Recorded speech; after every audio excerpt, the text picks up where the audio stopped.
Are you waiting for retirement to start your business because you are just too busy to start it right now? Do you believe that it's impossible to have a job and start a business at the same time? Because you are still employed, does it frustrate you that you cannot start a business? If you said yes to any of those, then you are in the right place.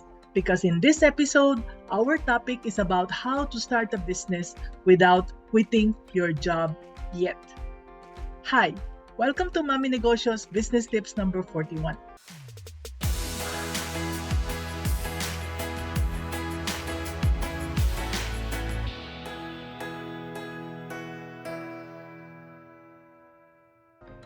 I've been meeting a lot of people, especially OFWs, as well as those working in the government, who plan on starting a business when they retire. I feel very sad for them. You see, the chances of succeeding at that point in their lives are not really very high.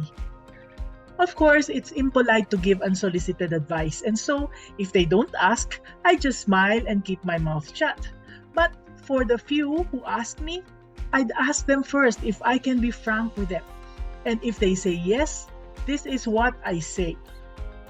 There are stages of life when starting a business. The first stage is the easiest, and this is when we are younger. Why? Because when we are younger, we are more resilient, especially when we are still single. Now, if we make mistakes, we can always start again, right? Now, once we already have a family and there are people depending on us, it's not that easy. This is because we cannot risk losing our source of income. We cannot risk that our family members are going hungry, right? But when our kids are still small and if our spouse has a steady source of income and is supportive of our dreams of being business builders, we can still take that risk and start. Now, once the kids are going to school, especially high school, it will be a lot more difficult because we cannot risk them having to stop schooling because of our business failures. This is why I propose that you start as soon as possible. So, when should you start your business? ASAP. Yes, ASAP, as soon as possible. As much as possible, start before you reach 45. Why 45? Well, my experience tells me that it takes about 5 years for a business to stabilize. So, if when you start at 45, your business would stabilize when you reach 50. And when you reach 50, this is when our body starts deteriorating. Usually, this is when we need to start taking maintenance medicines. And by then, we can no longer handle a lot of stress. Now, if you can retire before 45, you can still start a business, but not when you are 60 or worse, 65 or older. At that point, it's best to enjoy your retirement. Travel a little and keep the rest of your money in the bank. This is so that you'll have funds for your medicine later and also to buy little gifts for your grandchildren. If you invest your retirement pay in business and you don't have the skills to run it, the chances of losing it will be really big. What happens if you lose it all? Now, I'm not being pessimistic here. I'm just practical. So, for retirees who are around my age, I hope you don't take this against me. Now, Mommy N, how should we start? Well, the best way to start is to find the best business that's uniquely for you.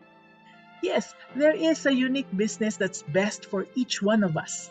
I call this your unique business calling. It's so unique that even twins are not always called for the same business. One reason why 95% of businesses fail is that many start the wrong businesses. What they look for and what they do is that they look at what their friends and neighbors are doing and then they copy them. Now, some will even Google, what's the best business for this year? Or follow some celebrity on YouTube who's talking about top business ideas for beginners. And then they'd listen to their advice.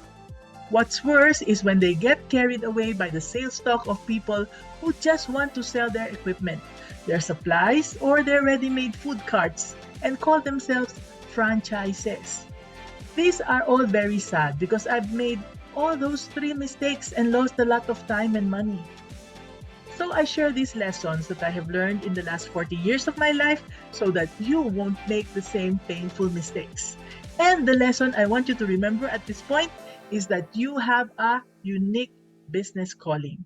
Yes, you have a unique business calling, and once you discover that, it will be easier for you to succeed. Your unique business calling will be a very strong foundation for your business, and from there, it will be easier to build your business. Now, from my experience and my observation of others, I have made a roadmap showing the steps in starting a business correctly.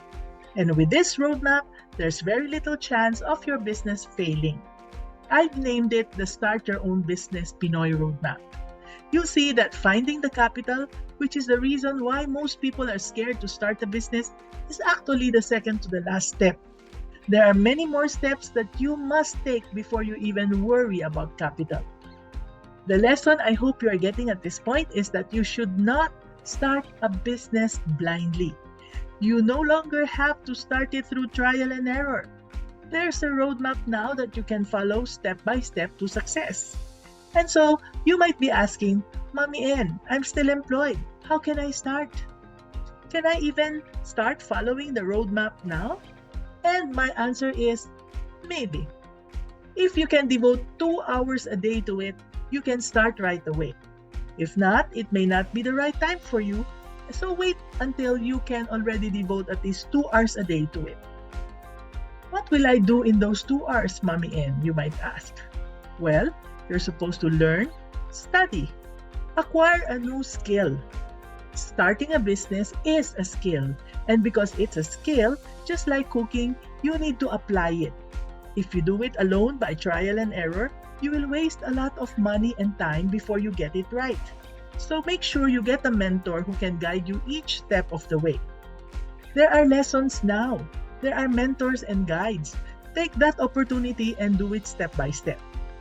So, the lesson here is that it's easier to start a business now. You can start with 2 hours a day. You can follow a tried and tested roadmap, and you can have a mentor to guide you. You don't have to go through the old way of trial and error. Was that helpful? I hope you learned something new from this episode. And if you did, please make sure to subscribe and share this with a fellow aspiring entrepreneur. And join our communities by clicking the links below to learn more, okay? This is Mommy N, your Mommy Negosyo, saying, be business-minded. See you in the next video.